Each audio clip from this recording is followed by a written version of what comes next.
Bonjour à tous. Nous continuons notre série Qu'est-ce à dire en langage messe par le 12e épisode. Le 12e épisode, voyez que là, c'est un geste que nous allons faire. En introduction, on a rappelé ce que nous a rapporté quelqu'un qui assiste, qui vient à la messe pour la première fois. Ils disent, qu'est-ce que c'est que ces cathos? Qu'est-ce que c'est que ce truc? C'est une salle de gymnastique? Qu'est-ce que c'est que cette église? Et qu'est-ce qu'ils font? Et c'était une exception. Eh bien, ils mettent un genou à terre, parfois. Pour l'instant, la messe n'a pas commencé. Nous n'avons fait qu'entrer, ouvrir notre intérieur, et on va faire ce geste de la génuflexion. Voilà. Premièrement, on ne fait pas n'importe comment, n'importe où. On fait ce geste de génuflexion, eh bien, devant le tabernacle. La génuflexion, c'est l'un des gestes les plus anciens, les plus profonds de la liturgie et de la dévotion catholique, dévote vers vous, vers Dieu. Cet acte de plier le genou droit, qui est tout simple dans son exécution, il est très riche de signification. C'est une expression de révérence, d'adoration, de soumission devant la présence de Dieu. La crainte de Dieu de l'Ancien Testament. Donc, nous avons identifié le tabernacle comme la tente avec la lampe rouge indiquée par l'Ancien Testament. Eh bien, devant ce tabernacle, nous allons poser le genou droit à terre.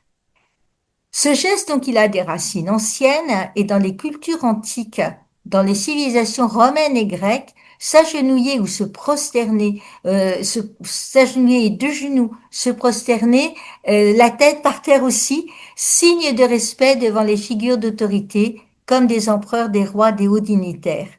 Le geste impliquait la reconnaissance du pouvoir et de la supériorité de l'autre. Qu'est-ce que vous faites avec un genou à terre? Eh bien, je sais qu'il y a Jésus, la présence réelle qui est là, et devant Jésus, je m'incline, je me mets à genoux. Et ce geste a été adopté dès les premiers siècles comme une expression d'humilité et d'adoration. Et vous savez que l'adoration n'est due qu'à Dieu seul.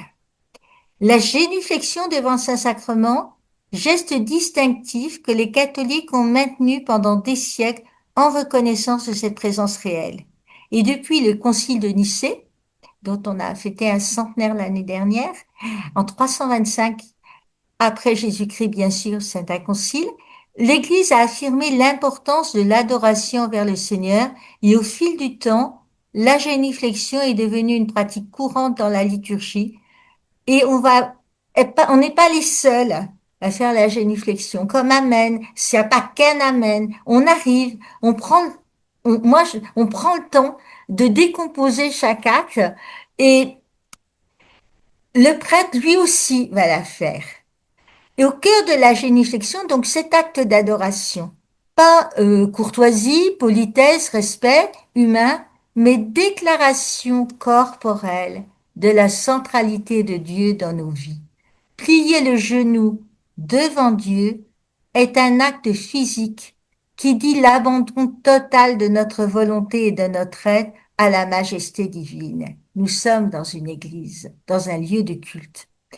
Le catéchisme de l'Église catholique, il enseigne que adorer Dieu, c'est reconnaître avec respect et soumission absolue l'écart, le néant de la créature qui n'existe que par Dieu.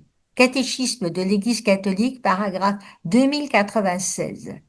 Donc, manifestation physique, notre corps qui dit cette réalité spirituelle, seul Dieu est adorable. Dans la préface générale au missel romain, au paragraphe 274, sous paragraphe 4 et puis 5, je vais vous le dire aussi, on dit que la génuflexion en fléchissant le genou droit jusqu'à terre signifie l'adoration.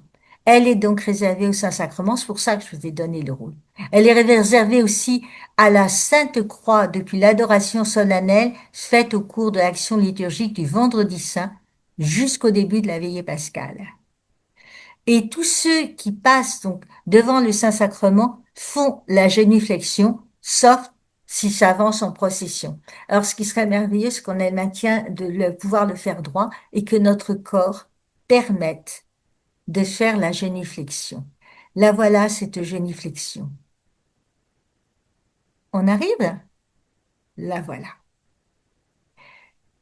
Voilà ce que je voulais vous dire aujourd'hui. Nous avons vu le tabernacle, sa flamme. Nous sommes entrés dans l'église, nous nous sommes signés et nous mettons le genou devant le Saint-Sacrement, reconnaissant sa gloire et reconnaissant qu'il est là en signe d'adoration.